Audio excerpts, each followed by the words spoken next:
Well, hi everybody. I assume and hope we should be live now. Um, I'm Alexandra.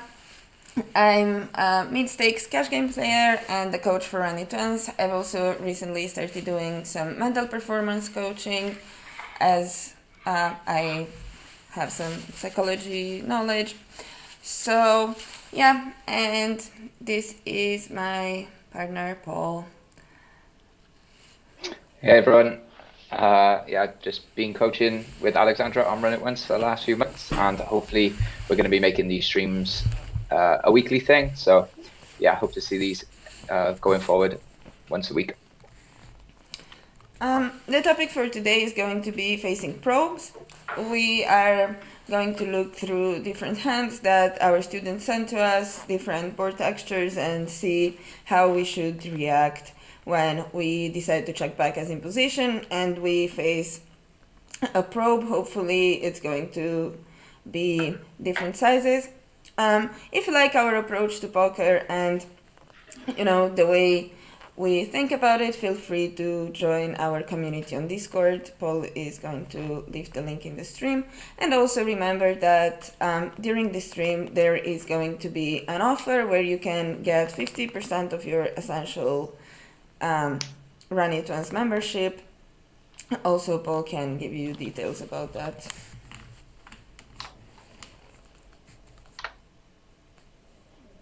Okay, let's jump into some hands then. Okay, this hand we open the button with ace-5 offsuit, get called by the small blind. Myself, when I see this, I think this is a very high chance that this player is a recreational. Nowadays, some rags flat the small blind as well in certain spots, but yeah, most often you're going to see this from recreationals. We go on a 3-deuce-8 flop, villain checks, and we decide to check back. I don't have very strong opinions on this. I think c-betting is fine. I think checking back sometimes it's fine. It really depends if we have any reads on our opponent. What do you think? Yes, same as you. Not hugely strong feelings on this because I've not done a ton of study button versus small blind. Obviously, ranges are going to be very different from when the big blind calls.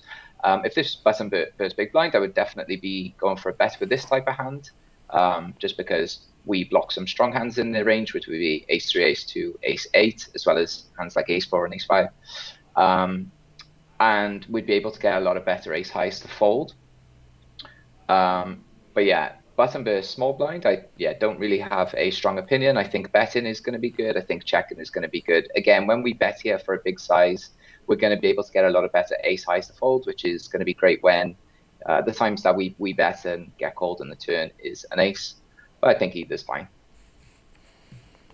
Right, we decide to check back, and now villain goes for a half pot bet. I think here small blind, I mean, seeing this, it makes me think even more he's a recreational. I think he should be quite careful with his bets here. The ace is definitely better for us because we're gonna have all the strong ace-x, or a lot of strong ace-x, that he's not going to call pre-flop. So he should be quite polar here. I don't really like this size. I think he should bet, his strongest hands and some bluffs, but his betting frequency should be quite low, and when he bets he should probably bet 2-pair and better. So I think a bigger size makes much more sense in here, because this is not the spot where he wants to bet 8x or 9s or stuff like that. I don't think so, at least. And if he does, that should go into a much smaller size. So yeah, this makes me think this guy is a recreational, and they tend to have quite wide ranges to overbluff in most spots. So to me, I think the only option here is calling. I don't really see the point of doing anything else. What do you think? Yeah, I completely agree. I think main takeaway here is that on this turn, we have a lot of ace-x that checks back the flop, and they should be using a big size when they probe. And so, yeah, when they use this size, it's usually going to be a sign of maybe their hand strength rather than, what they should be doing with their whole range. So, yeah, with Ace-5, we just have a clear call against this sizing. Which is what our hero does here, and river is a 6, we face a check. Yeah,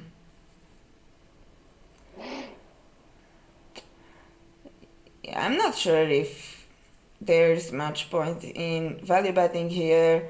It really depends on what his range is on the turn. Usually I would just check back, but if I do have a read that this guy is betting super mergy and that he's gonna bet stuff like, I don't know, 3-4 or 8-7 or stuff like that too much on the turn, I think there is some reasons to go for a value bet. Also, if you were to put this in a solver with decent ranges, I think in theory he should be protected here, and he should have check raises as bluffs, both as bluffs and as value. I think in practice people don't really protect their checking ranges as much when they go for a check here. So because of this, I think we can value bet a bit thinner, but he's still going to have better ace-x like ace-9, ace-7, the kicker still plays. So I think I would mostly just check this back, unless I know I'm against someone who's betting too mergy and then also being a bit on the stationy side. What about you? What's your thoughts? Yeah, I agree. I think this hand class is just really happy to get to showdown now. The only caveat I would add is that if this was a very big recreational who's way over probe and turn and then going to be way too stationary on the river, we may be able to exploitatively bet. But yeah, if we look at this in a solver, this is just a slam dunk check.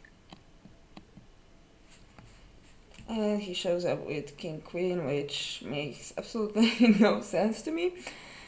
But I mean, on the turn when he's betting, he's never getting better to fold. He's just getting worse to fold and better to call. Yeah. Probably the worst hand to probe with. Yeah, for sure.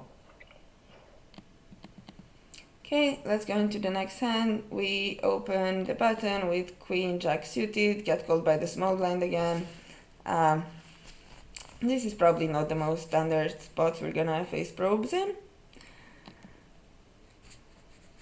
Goes for a check, and we decide to go for a check back as well. On these textures, I think this is going to be probably worse against the small blind than it would be against the big blind, because small blind, at least in theory, like we don't know who we're playing against. Maybe this is a very fishy guy, but at least in theory... I think we just lost your mic, Alex. My mic?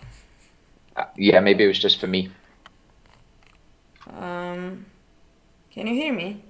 Yeah, I can hear you fine now. You just went for a second.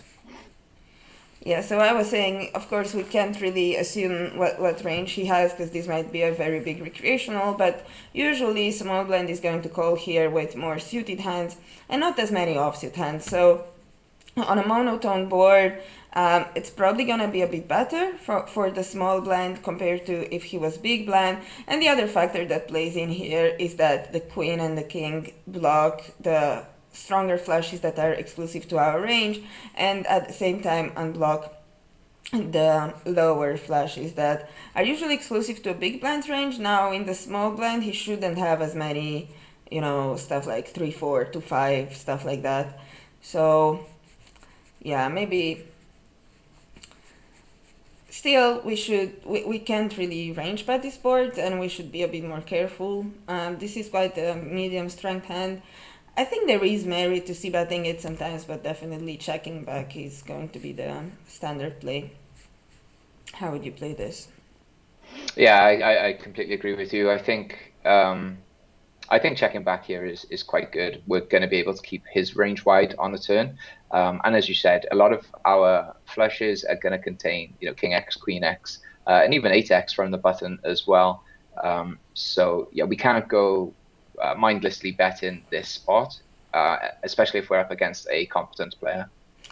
Yeah, I agree. Although It's still a spot where we're going to bet small and quite mergy. So if we were to bet this hand, I don't think that's a big mistake, because we can still, like, small blinds range is still going to contain a lot of low pocket pairs. Some of them are going to have a spade.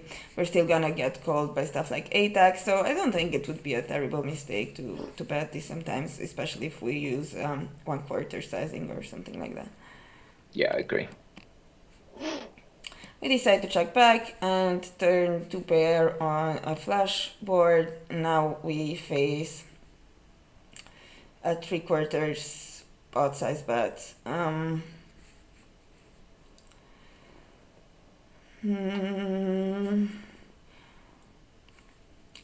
Well, I think this is going to be a call because we have out to a full house, and he's also gonna have some bluffs in his range, I assume.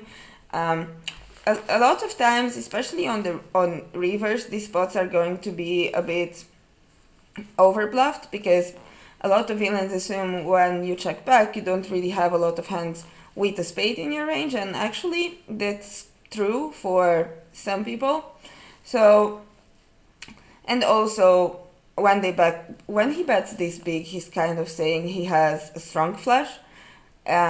He's not gonna bet this size with 4s or 5s with a spade. I don't think so. So because of this, it kind of reduces his value range, especially if we assume most suited ace-x are going to be 3-bets here. So I don't think he's wrapping that much value for this size unless he's, very, very wide pre-flop and calling a bunch of offsuit ace-x. And yeah, the fact that we are also drawing to a full house, I think I would call this pretty much all the time. Do you agree, or? Yeah, I think. No, I agree with you. I think it's really important to keep in mind, obviously, who we're playing against here. If we're playing against a recreational, then they can have a lot more of those, ace-x, 10x type of hands, even 9x type of hands that can bet with a spade, just because they're not going to be 3-betting like you would expect a regular to bet. But if this player was a regular, then I like calling here a lot more, just because his range is not really going to contain a lot of 9x, 10x, ace-x hands with one spade. And I think a lot of their range is going to be, a lot of their range that contain a spade is going to be maybe pocket 2s through to pocket 7s. And I don't think a lot of regulars are going to be going for this size on the turn with those type of hands, as you said. So yeah, if this was a regular, I like this spot even more than if it was against a recreational. Cool, we decided to go for a call, and now we are probably gonna split with most stuff. When he checks here, I wonder if it's worth going for a bluff and trying to get him off a split.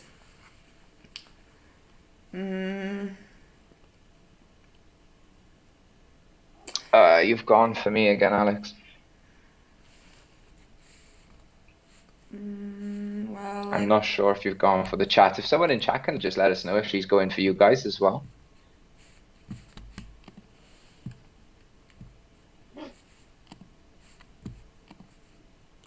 For me, everything seems fine. My mic is going through. Can you move a bit to the left? Can you hear me? Oh. Yeah.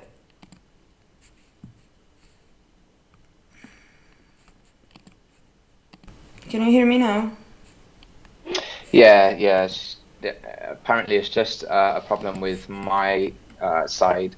Everyone in the chat can hear you, so yeah, if you continue just talking.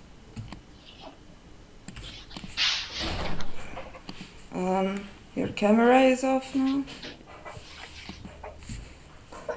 No, I think everything's fine if my camera's off. Don't worry about it. Yeah, your camera is blocked. No? Yeah, it's back. Sorry for the technical difficulties. Okay, so I was saying I'm wondering if there's any point here in going for a bluff and trying to get him off a chop.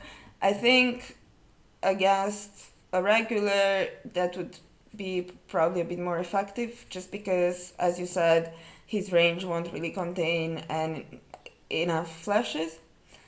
But against a recreational, yeah, he's probably gonna have a bit more flashes here. So I think that it is an option to consider, and I think it's probably gonna be quite close. What's your thoughts? Did villain four check, did they, to us? Yeah. Yeah, I would always probably bluff this spot. The reason being is that if they were betting a flush on the turn, I think they're just going to very often bet that flush on the river, because they're going to get a lot of people looking for the chop and going for a call when the river is the fifth spade. When they check, I think they definitely cap themselves, and I think going for a bluff is going to overcall. Okay, let's see what happened. We decide to check back, and he shows up with a counterfeited straight. So yeah, I think this is gonna happen quite often in these spots when they check. They are probably not gonna have enough ace-x, 9x, 10x. So I think it's very likely that we can just get them off a chop. In game, I think it's gonna be very... So I think it's going to convey a lot of information, the timing tells. So I would be way more willing to bluff here if he goes for a snap check than if he's thinking about it and tanking a bit and then going for a check. One thing Tequila Mockingbird asked in the chat was, if you bluff here, are you going something like 21 bigs? What sizing would you choose?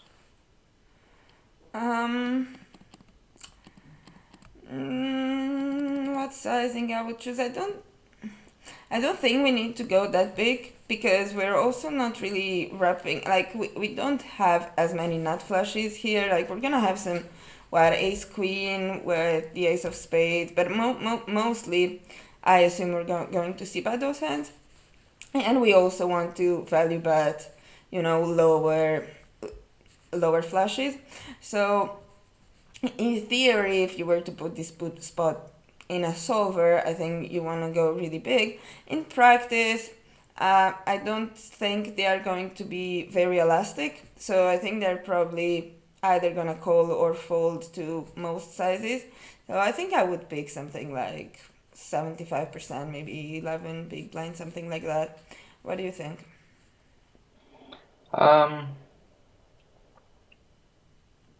Yeah, I think somewhere between where you've said and 21 bigs. I think somewhere in that region. Yeah, I'm not 100% sure, to be honest. The idea is the smaller you bet, the less often it needs to work. And I think it's very rare that we're losing here, so I don't think it's that much of a concern unless we go 1/3. I wouldn't use use anything below half pot here. Okay. Next hand? Yep, let's do it. This one looks like we got a recreational in the big blind. Yep, the short stack kind of indicates that. I usually like opening 3x or bigger, depending on how big the recreational is. But I think going for this size is also fine. The recreational checks, and we decide to go for a check back. I think that's fine with this hand, especially with the backdoor flush draw. We don't really want to get check raised here, and if we bet, unless we bet big, it's quite unlikely that we're getting better to fold. If we do pick a big bet size, then again, him being so short, he's probably going to find some check shoves, which is a bit shitty for our hand. Then I guess if we were to go for a big size, if he's not a huge station, the advantage is that we're probably going to get some better hands to fold. But overall, I think, due to the reasons I just mentioned, checking back is probably going to be the best play here. Would you see bet? Would you check back? Yeah, I think either are generally going to be okay here. I don't have a strong preference.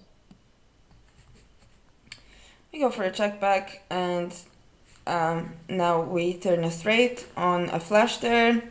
Villain is going for a one big blind bet, and I think at this point I would definitely raise. Recreationals usually have sizing tells, and I think it's quite unlikely he would do this with a flush. And even if he does have a flush, we have the not straight here. There's still so many worse hands that we can get value against, so many two pairs were straights, pair plus draws. So yeah, I think against this size this should be a mandatory raise, and we should be looking to get all the money in by the river unless it's another heart. Yeah, I agree. I think I would choose quite a big raise size here because I think villain is, as you said, very often going to have pair plus draw or a flush draw. So I think, if he's got 7-8, if he's got 9-10, if he's got, ace or king X of hearts, I think those are all going to be calling any sort of size raise. So yeah, I would choose quite a big raise size here. Yeah, I agree. Yeah, I would like to see a slightly bigger size here, maybe going to like 8.5, 9 big blinds, something like that. Yeah, I agree. But yeah, I like that we see a raise anyway. He goes for a call, and river is an 8. Villain checks, and I think against this stack, the only good option here is shoving. I don't really see why we would do anything else or try to. Yeah, I think this is just a shove. Yeah, I agree. Maybe make it 23.2 for anyone who was here on the previous stream. We were talking about the merit of leaving a big blind behind against recreationals. It's still an open debate. We don't know if it's worth or not, but yeah, let us know in the chat what you think. And he makes the fold. Yeah, I definitely think turn is just a spot where we can just go much bigger. I don't think they're going to be too elastic to the raise size. Fish are here to play. They're here to see rivers, and I think if they ever have basically any hat, or if they have a pair plus draw, I think they want to see the river. So yeah, I would agree with you in going just much bigger on turn. Yeah, I think it's quite important, and it's a good skill to acquire to, identify the spots where they are going to be inelastic to sizes, and think a bit outside the box, and just find those really big sizes when they are supposed to work more often than not, like this spot. Yeah. Okay, let's jump into another one. All right. Before we go into this hand, we just wanted to remind you that there is a promotion during the stream. You can get 50% off your Run It One subscription. Paul is going to link the link in the chat, and I think you need to use the code STREAM when you register in order to benefit from the promotion, right? Yeah. Okay.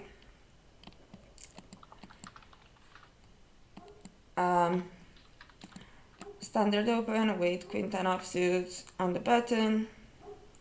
Villain calls, and we see a 5-4 deuce board. Here, these low straight boards, they could be quite different. What you're going to see is that it really depends if we can have the straight or not. Here we can have ace-3, so that makes it slightly better for us, although we don't have 6-3, and villain does. So definitely not boards that we can range bet. Also, he's gonna have the 2-pair advantage. Like he's going to flop some 2 pairs that we don't have and some draws that we don't have, and then on the other hand, all of our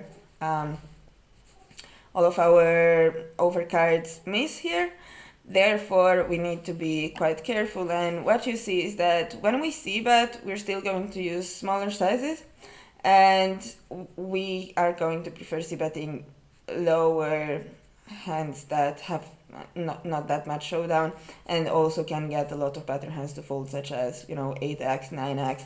Those are definitely going to be prioritized over these 2 Broadway cards that have some showdown and also don't get that many better hands to fold. So this hand, I think I would mostly check it back. Yeah, pretty much. Very, very often if I bet, it's gonna be like 10 or 15, 20% frequency. What's your thoughts? Yeah, one thing I just want to highlight here again is that it looks like Big Blind is going to be a recreational player with a broken stack. And particularly Oh, on these boards against a recreational player, they're going to be even worse than in GTO. So in GTO, they're going to be quite bad for us because Villain is going to have some hands that we don't have.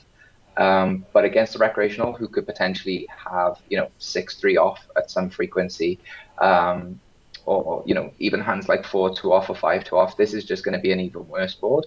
So yeah, even more careful here against a recreational than I would be against a reg. So okay, I like the check back and the turns a 10. He goes for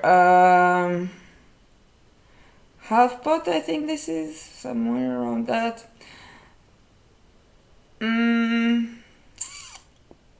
Yeah, I think I would like seeing a raise here because this is quite mergy and recreationals often tend to bet quite mergy. So I think in this range there's going to be a lot of lower 10x and a lot of 5x, 4x, 3x, a lot of hands that could bet call and that we could get value from here. So against an unknown recreational at least, or someone I don't really have reads on, I think I would like seeing a raise here.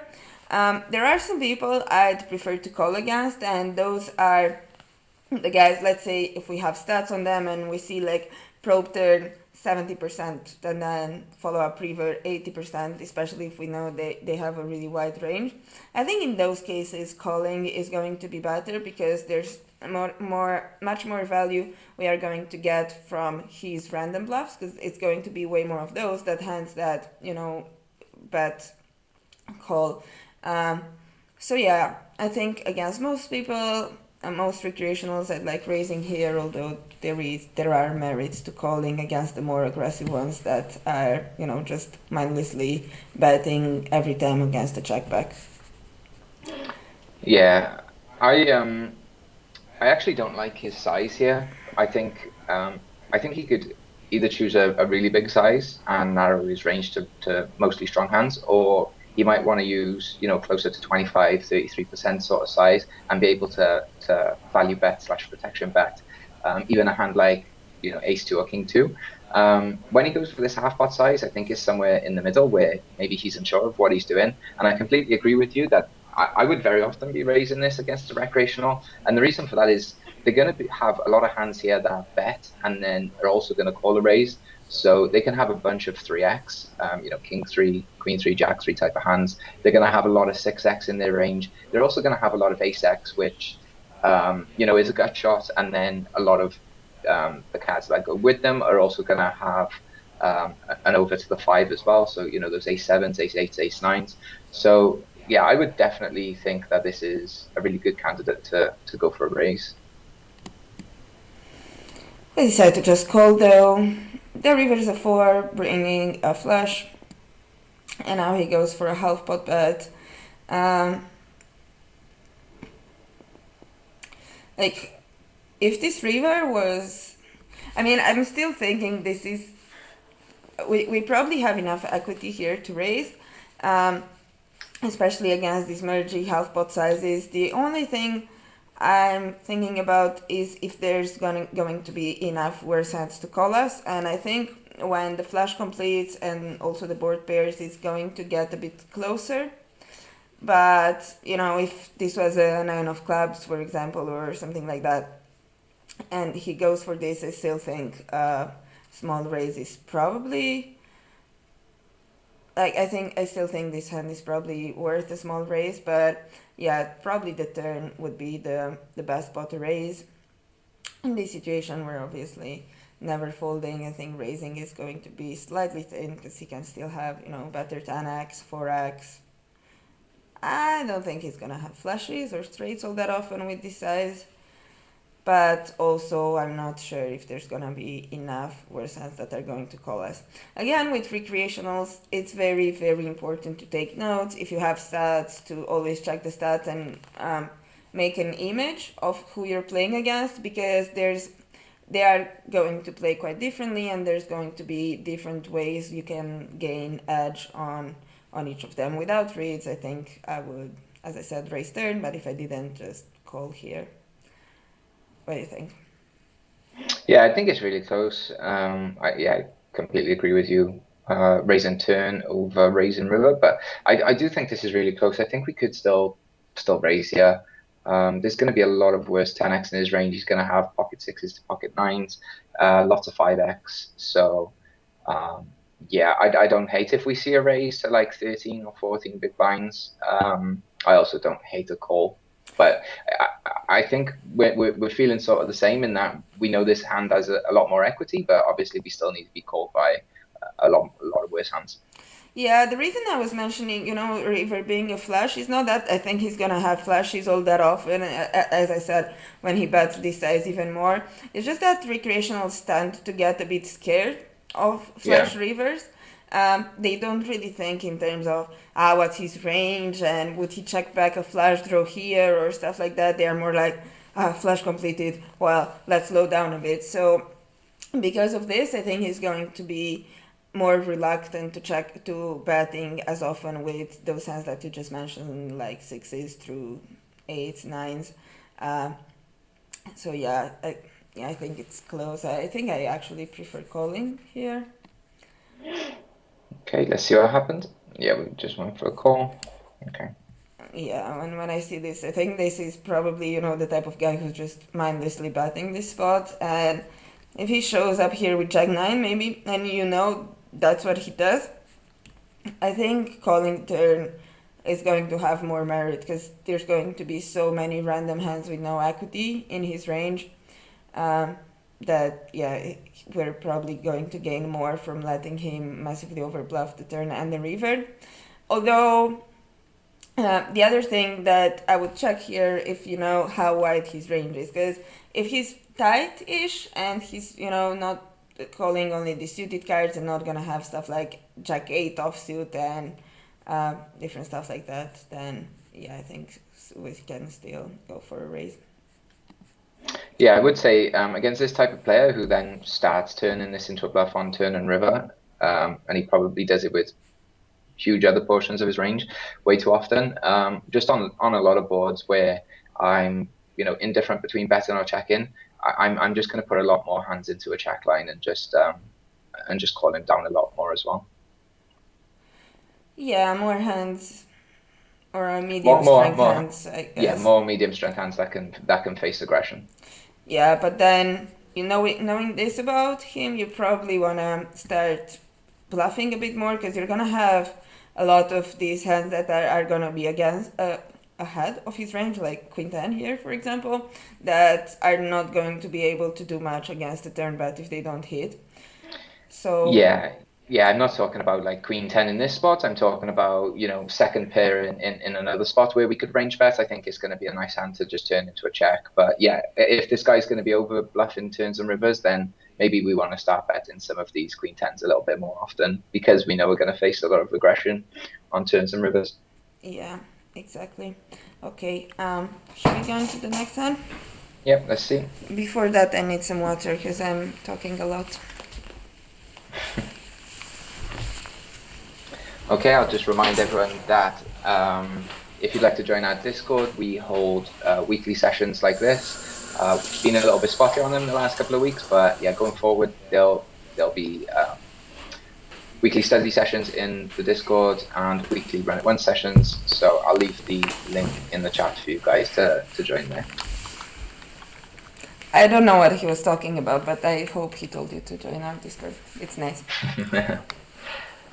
Okay, let's see what happens. And again, we got another recreational in the big blind, which is nice to see. Good table selection, not good for theoretical learning of probe spots though. Yeah, we never want to learn theory, though, we always want fish at our table, so. Okay. So here, I would be a bit more careful with betting because I I assume on these kind of boards our fold equity is going to be quite low, especially against recreationals. They don't really like folding here, and it's kind of difficult not to connect with this board. And when you don't connect with this board, you basically have 2-5 that we already beat. So I would mostly just go for a check in this spot. Mostly, probably close to always. You do anything else? Approach it differently? Yeah, I think I mostly just check here. I mean, this exact combo with a heart and a spade, I think could be better to higher in frequency. But again, I don't think. Yeah, I think I mostly just check back. Yeah.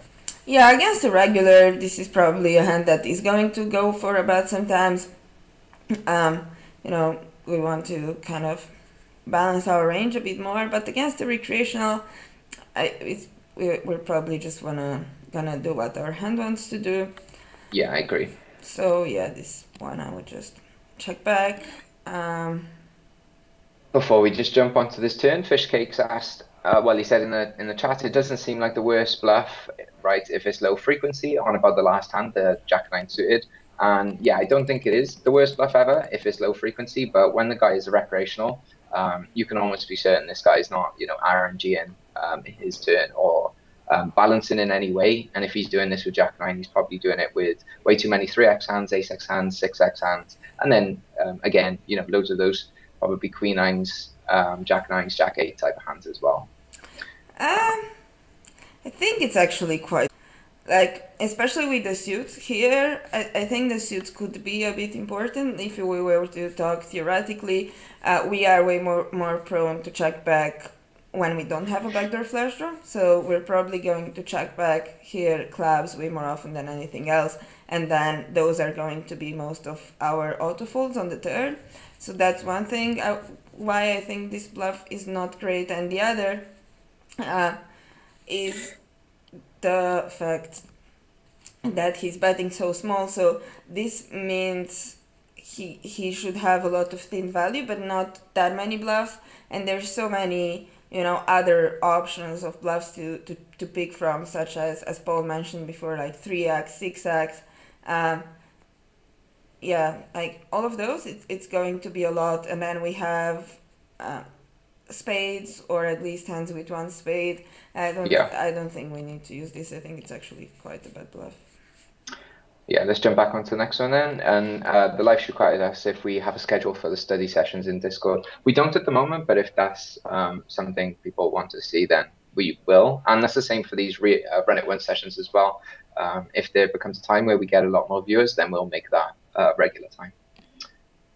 Okay, let's jump back to where we were then. So we faced the turn bet on a 2 of diamonds.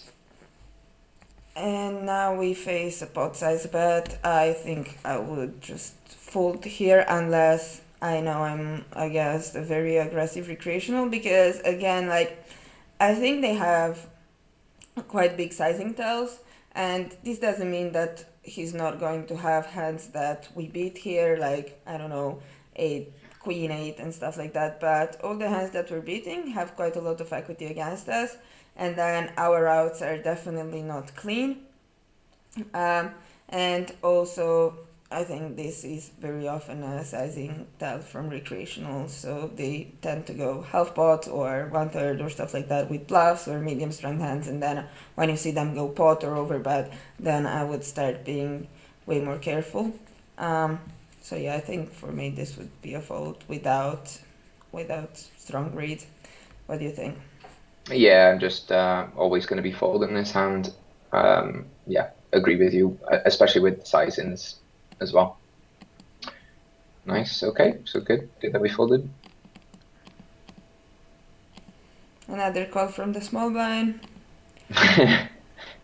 We're playing in recreational heavy games, so that seems good. Yeah, here I think I think I actually prefer c-betting.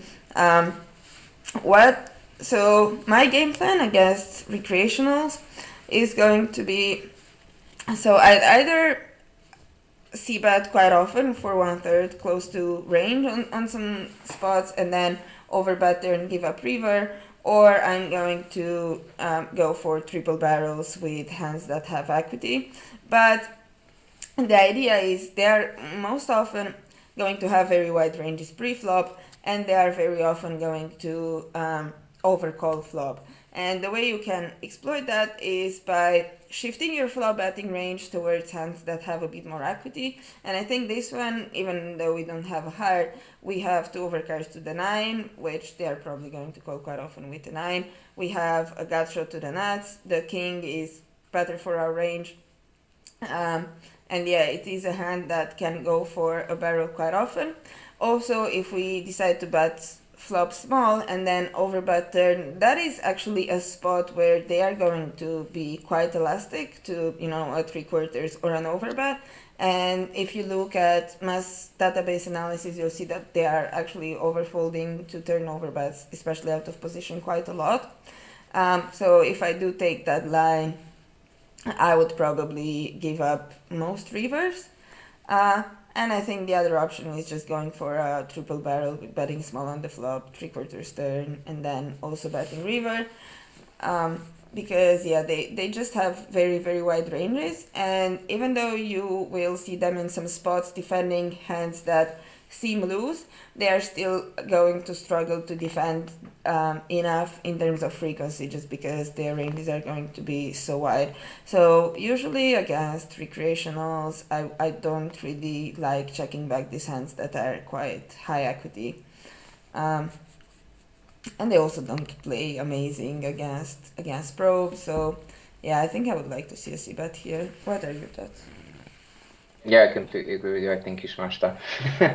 I think you had good thoughts. Big brain. Harold Fowler says, is the king better for our range? We definitely have king X with better kickers. So yeah, not only do we have, all the stronger king X, villain's range is just going to contain, if he's a recreational, it's just going to contain way too many other hands that don't contain the king, which means his overall range is going to contain proportionately less king X as well. Yeah, exactly. And Stu Ungergammon said he hopes that we get infinite viewers. Cheers, Stu Ungergammon. Appreciate you. I hope that too. So come, everyone, come. Yeah,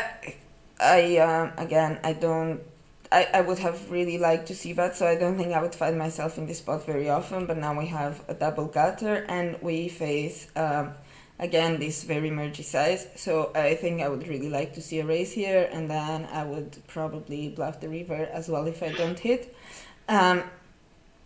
Because, again, I think he's going to be very mergy, and against mergy ranges we often want to raise, but I don't think this is going to perform super good as a call, and then if he checks to bluff the river, I think that's going to gain us way less fold equity than if we raised here and then also went for a bluff on the river. And again, the sizing here is quite important. I think this kind of shows this guy is in fact a recreational, and I think he's going to have a lot of medium pair plus draws, maybe even draws, and not enough very strong hands such as sets, two pairs, straights, or even good king X in this size. So yeah, I think the best option here is to go for a raise, maybe to something like, I don't know, I wouldn't make it too big, because then I would be worried that I won't have enough fold equity by the river, but yeah, I would like to see a raise here. Yeah, I agree. Code Cal in the chat says, let's raise turn over bet river if no heart, and I agree with that, and agree with all your thoughts as well. I think recreational here for half pot just has way too many 5x, 8x, 10x hands, random hands as well, and then those weaker pairs as well. So yeah. Oh no! Just go for a call. Oh no! Tequila Mockingbird asked, what size raise do we like here on the turn? I think something like 8 big blinds, maybe 9 big blinds is enough. Again, like I think recreationals are not really elastic to raise sizes. So if we're always going to bluff river, then we could probably just go bigger and almost see the raise as a value bet if we think we're going to get loads of folds on the river. But also, there's just going to be some rivers that we don't value bet bluff on, sorry, such as hearts. So yeah, I think just going around 8 or 9 big blinds here, keeping his range wide, even though a bigger sizing might also keep his range wide. Yeah, what do you think, Alex? Yeah, I agree with the raise size. What I was thinking of is I don't think it's that bad to bluff a heart river. Because, like, I don't know, I still think he's gonna have a lot of stuff like 9 8 7 8 6 5 6 8. Yeah, I agree. Actually, yeah, I do agree. And I think if he's got hearts here, I think we often see that go into a bigger sizing. I think Yeah, they very yeah. often just bet their hand strength, and if he's got Queen Five of Hearts, it's just going closer to 75% or pot. So yeah, Yeah. I think yeah, maybe this is just a spot where we go like a bigger raise sizing because we think he's going to call loads, and then we just bluff almost every river. This one is a bit trickier. Yeah, except for 5x. Well, I think if we played it like this, we probably have to bluff, but I don't think it's the best way to play this one. Is he gonna? I don't know. I think they kind of tend to get a bit sticky when they perceive a lot of draws as missing. So. Did he check? Yeah, he did. Yeah, I think I'm just gonna turn this into a bluff. Like, I think I just think recreational just probably ends up getting here with just like some random ace five too often, or like 4 5 that is gonna Yeah, end up folding. 7 4 or Even whatnot. just yeah, even just some like even some just like random ace high as well. So yeah, I think I would just end up bluffing still. I wonder about the size though, because this should definitely be a bluff. But I wonder if we should just go something like 3/4, or if it's worth overbetting this spot. But I don't think I'm thinking if he has something like 9x, or I don't know. Yeah, I guess just 9x is a part of his range that would be elastic to sizing. Maybe going for something like pot would work here the best. I don't think he's gonna have many 8x when he bets turn and then checks river. That's not very likely with tracks. So yeah. Yeah, I agree. Yeah, he folds. I think they're. I don't think we need to go this big because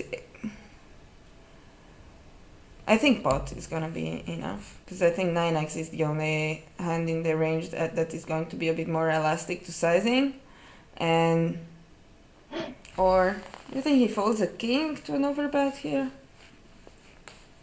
No, I don't think he's ever folding a king. I think this is probably maybe I'd imagine this is getting 9x to fold.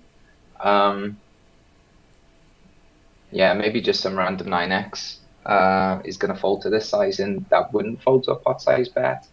But again, maybe it is slightly overkill. But then again, I don't know. I think if I had an 8 in this spot, I would probably choose this sizing because recreational may have some.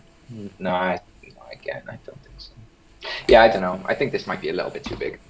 Yeah, I would assume 9x folds to pot size here. I think so. Because we can also have a bunch of 8x, 2 pairs, king x. So yeah. Rishad Shirazi, I hope I didn't butcher your name, asked in the chat, does it matter that we don't rep many value combos when we check back flop and raise turn? Well, first of all, I don't think that's true, because we can have, like, we open button, we can have a bunch of stuff like king 8, 6 8, 9 8. We're probably not gonna have 7 8, like ace 8. So we actually do have some straights here. He means with the turn raise. No, I don't think it matters, especially against recreationals. I don't think they are that aware of how ranges interact. So Yeah. I don't think we need to be balanced.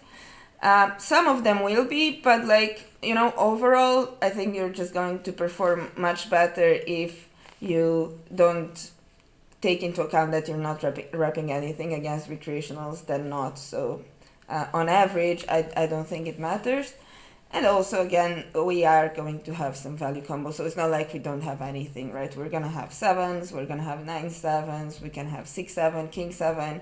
So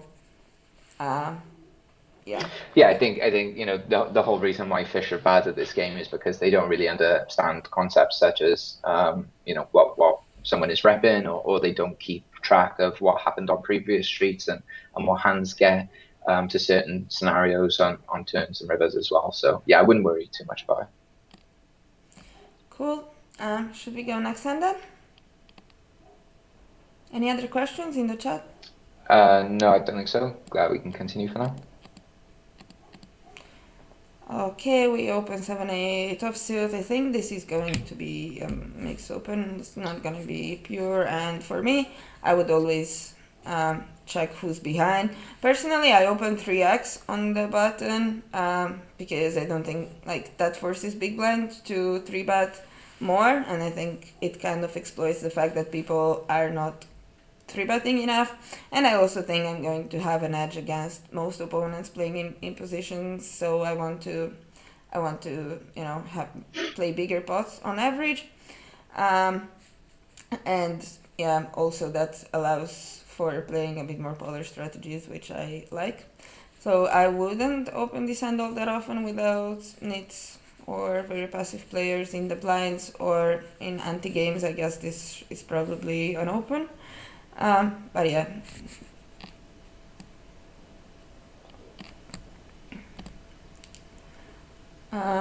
Here it goes check. It really depends on what kind of strategy we implement on this board. I think we can probably even range bet this against most people, or we could implement some more polar strategies, but if we open for smaller sizes and open wide, we probably want to bet a bit more mergy as ranges are going to be wider. So yeah, what I'm trying to say is if our strategy is to bet 1/3 here, this hand should definitely make it into our betting range sometimes.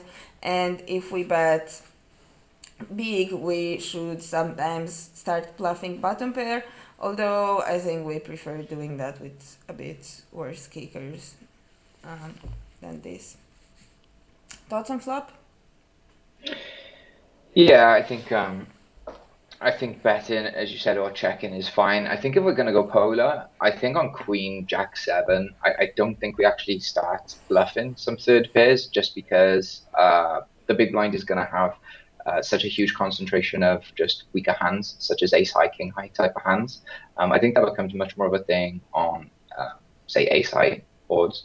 But yeah, I think we could bet this. We could check this. I think it's close. I think either is fine as long as you know how to play future streets. And again, if we're facing probes and some people get into probe lines and they way over full turn or way over full river, then it's probably just better going for a c-bet yourself if you struggle in these spots.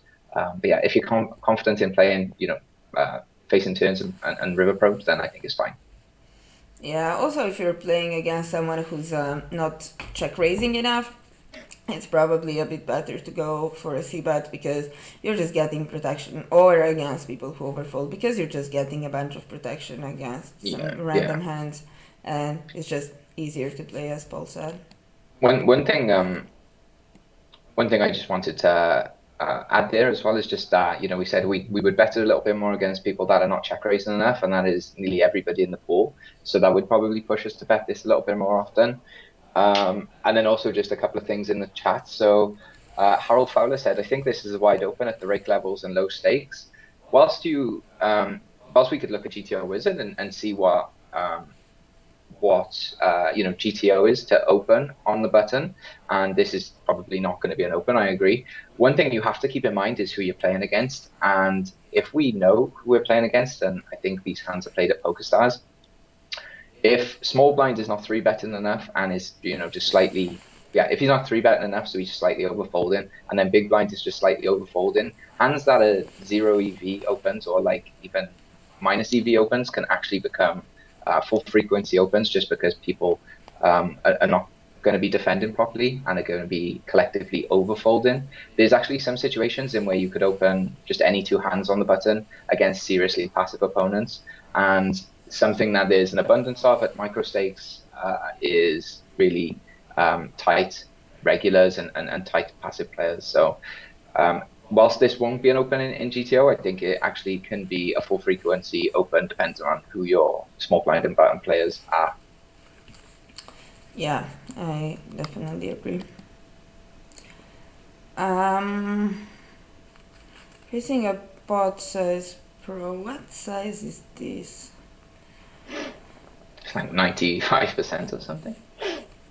Yeah, I think this would be quite a good spot to go for an overbet or check. But even when we face a pot size, this hand is going to be, it's going to become pretty much indifferent to calling or folding. The bigger the bigger the probe size gets, the less often we are going to have raises. So here against the pot size, after we check back the flop, I don't think we're going to have almost any raises. Or like very, very low frequency. So yeah, I think if you were to play purely theoretically, no, actually I think I would fold this because we need to think like this is basically a bluff catcher. These probing spots, and I'm not actually very sure if they are going to be over bluffed or under bluffed. I think people are first of all not going to check enough value hands, so that would probably skew their range a bit more towards value. But they are also probably not going to check enough draws, so I think it's going to be close.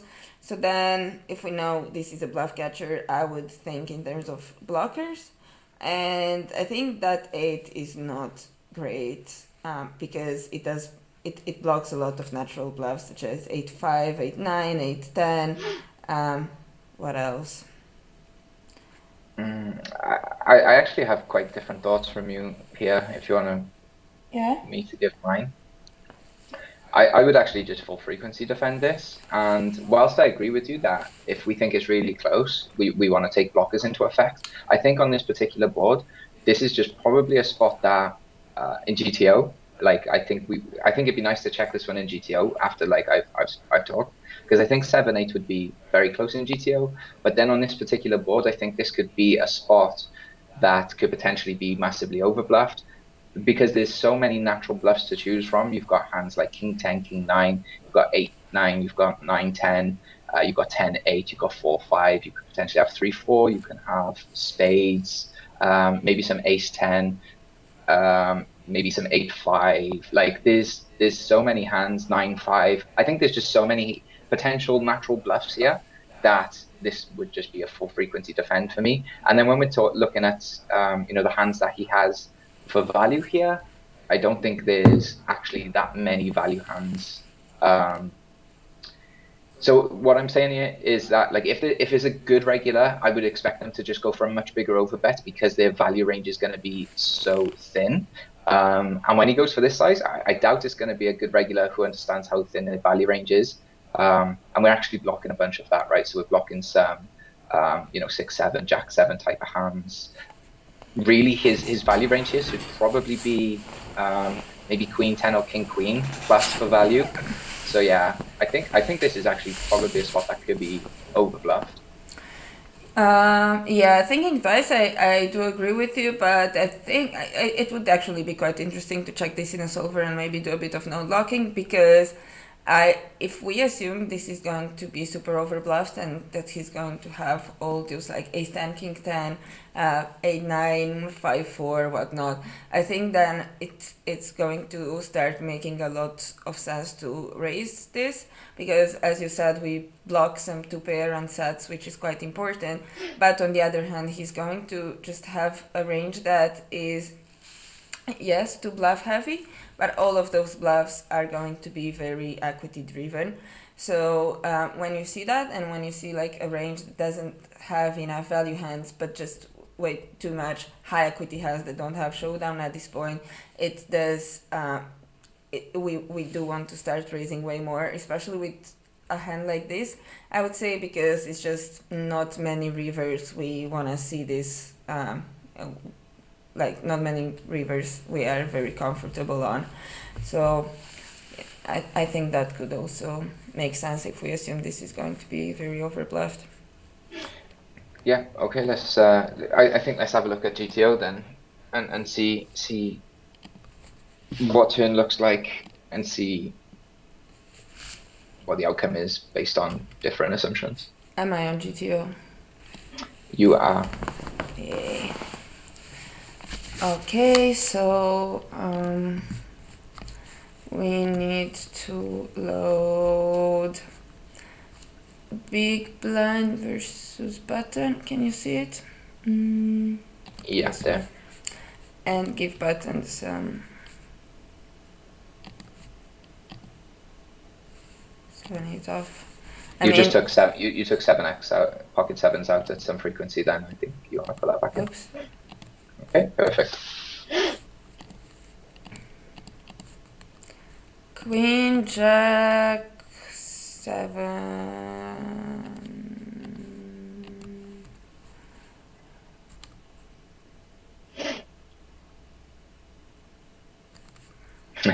We're gonna have to start with the node lock because it's range betting, is it?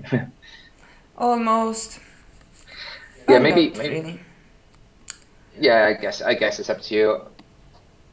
Whether we change this to a, I assume that it was maybe played as a polar spot if they went for a check back. So yeah, maybe add something like a pot size bet. So we do start bluffing some 7x, but I think this is gonna be more for board coverage. That was the first thing that we were talking about, Yeah. and then turn was a 6 that of spades, right? Yeah, 6 of spades.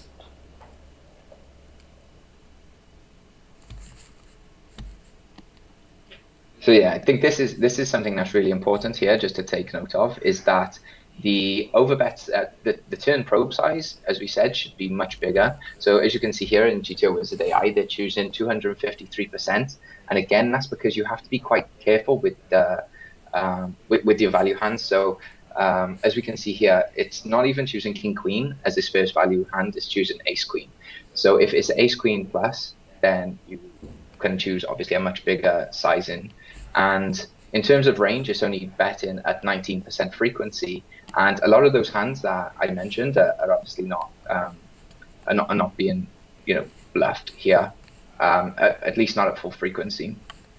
Yeah, but on the other hand, if you look at value hands, they are also checked.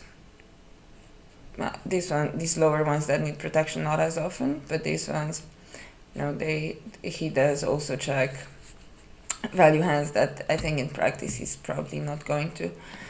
But let's change this to a pot size bet. Should we? I guess so. Yeah, right? yeah. Or should I have made it 95.7? Yeah, but this is something that's really useful to understand, is that even though we've now taken away 153% of an extra bet, we're now only allowed to bet an extra 6.5%.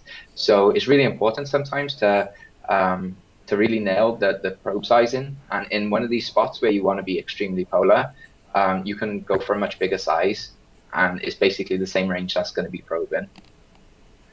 Almost. Like you see now some lower value hands going for it, like King, yeah, you see some king queen going queen into 9, there, and some queen queen 10. But again, we've only gone up 6% and we've dropped 153% of a bet. So yeah, this is Indifferent. quite indifferent, and you see we don't really raise much. So I would be curious if we actually node lock this. Why is it making me do this tutorial? Okay, so Should we also increase his value hands? I would personally. Maybe just the natural, just the natural value hands like the Jack sevens, Queen sevens. Yeah, maybe something like this. Yeah, maybe I was going to say maybe leave sevens and sixes again. They're like natural hands. I think people would like to go for a check raise with at some frequency. So. And then I don't know. Should I put these at 90? Yeah, so then maybe just a little bit more of the king tens, the king nines. Maybe add in some ace tens because again, this ace ten here is being checked at full frequency, and I don't think that happens in reality. That is checked at full frequency. I think that might just be enough of a node lock at the moment to make something like 7-8 want to continue if it was indifferent. Yeah, what I wanted to see is how much our raise frequency increases, because I think that's going to happen as well if you give him a bunch of his draws. There's 8-9, which is quite natural to bluff as well. 10-8 potentially as well. Yeah, let's just put it a bit higher than 10-8. Okay. Should be enough, right? Yeah, seems good. In reality, it's probably gonna be way more flush draws as well, but I think. Yeah, add some more flush draws if you want as well. Okay. Okay. Let's see.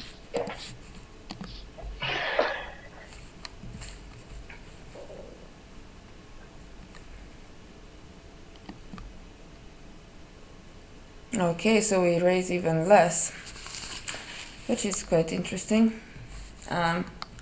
I guess it's just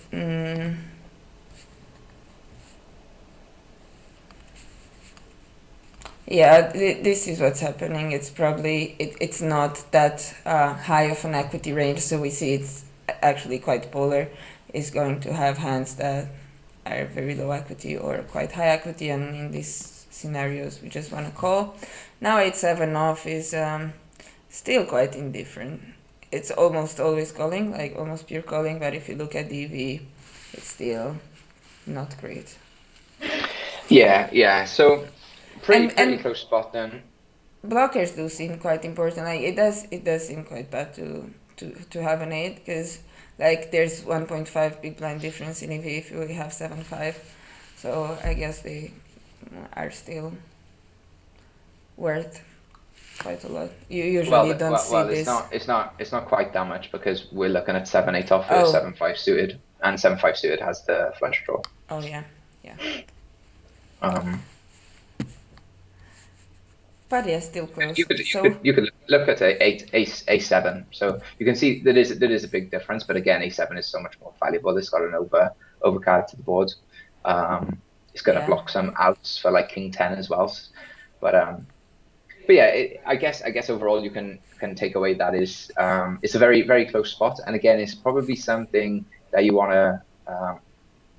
to make a decision here with 7-8 based on your opponent. One thing I would add though is that I think 7-8 becomes like a nice bluff card on some rivers.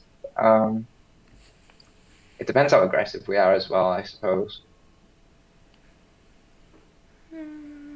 But yeah, I think mostly it depends who we're facing, right? I think something to keep in mind here is when we advocated for the open, we were saying that in a lot of these lower stakes games, there's a lot of tight passive players, and that was what was potentially leading us to open 7-8 off. And then we're getting into this turn spot, and I'm advocating for a call because I think that this player could be way over bluffing, and those two sentences don't quite align. And I think we can't say let's open 7-8 off because people are really passive, and then start saying, well, on the turn I think it's going to be way too aggressive. Yeah, that's a good point. Maybe the 7-8 off was open because the big blind was a big whale who overapproached turns a lot. we know. Anyway, it is quite a close spot, and now it's very shitty. This is why I what I don't really like about this, because it's like just such a shit spot on most rivers. See, I don't know. I'm not sure if I agree this is shit. Did he just check to us? Yeah. This is a great bluff candidate now. We block those queen sevens, jack sevens, pocket sevens. We don't block too much of the 8, 9, 10, 9. Actually, 10 9's a straight. Yeah, maybe not. I don't know. I would probably just end up turning this into a bluff if I got here. Yeah, because we need to have some bluffs here, and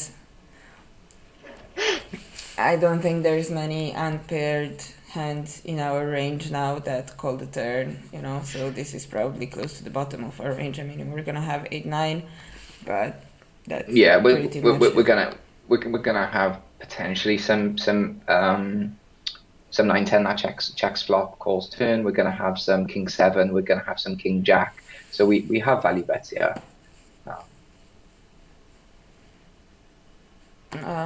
Yeah, I agree. There's a couple of questions. Let me just check the chat.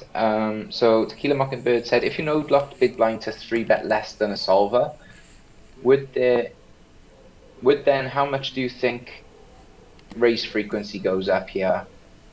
Well, his 3-betting frequency on the turn is 1%, so I don't think it's gonna make much difference.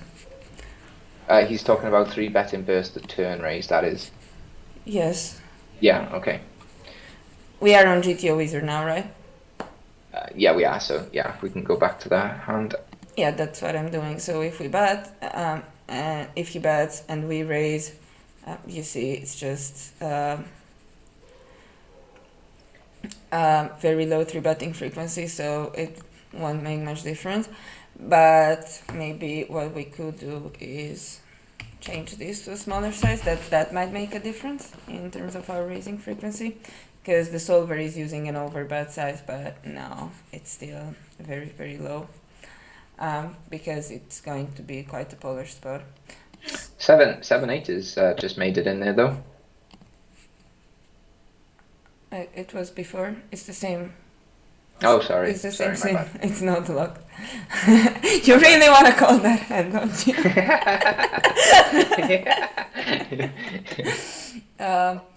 Okay, I'm wondering what the solver does. I think it's probably going to be a pure bluff by the river. Yeah, I'd imagine so. But yeah, this is the thing. Like, it's gonna be a bit useless because people are not going to play it this way. Like, our villain had Queen 10, and you see Queen 10 here is supposed to be value bet for a small size pretty much always. And that is because, like, the king is not that relevant as people think. As we, like, when button checks back the flop, you know, like king queen is not gonna be in his range all that often. Ace king, you know, he's not gonna have as many king x, and even though he will check the flop with some, then what king x calls the turn? I mean, there is going to be some, but we're probably gonna have more jack x, 7x, you know, some stuff Pocket like tens that. or something, yeah. Yeah, pocket tens, I'm not sure would call a pot size bet on the turn, but like, Yeah, no, that's probably one of the worst. stuff like that we can still go for a thin value bet against, because what we need to remember, and this is going to be quite a common concept that you're gonna see when your turn, I'm talking about big blind here, when their turn betting frequency is going to be relatively low, and they filter their range so much that they are often going to continue betting at a very high frequency on the river, just because their range is actually quite tight now. So, and yeah, he's also gonna have a lot of king x flush draws that now get top pair and are worth a value bet. So we can actually check what's happening here in the solver, but I don't think it's gonna be super accurate. Yeah, again, it's quite indifferent. It does bet sometimes, but yeah, it's not gonna be accurate at all, because I don't think Big Blind's range is going to look close to anything like this. Yeah, I agree. All right. Are there any more questions in the chat, or should we wrap it up? No, that's everything. Someone says Alexandra's fringe looks really good. What? No, it doesn't. I'm joking. Thanks everyone for joining. Yeah, hopefully we're going to make these streams more regular. So hopefully this time or around this time next week, we should be running it again. But you can keep an eye out on Run It Once's Discord, or if you've joined our Discord as well. Yeah. Also, make sure to not miss the Run It Once Essential offer that's going to be going on during the stream and a few hours, 1 hour or a few hours after. You can get 50% of your Essential membership where we both coach. And also, if you want to join more of these sessions, make sure to check Run It Once Discord and check our Discord where we also host some sessions weekly.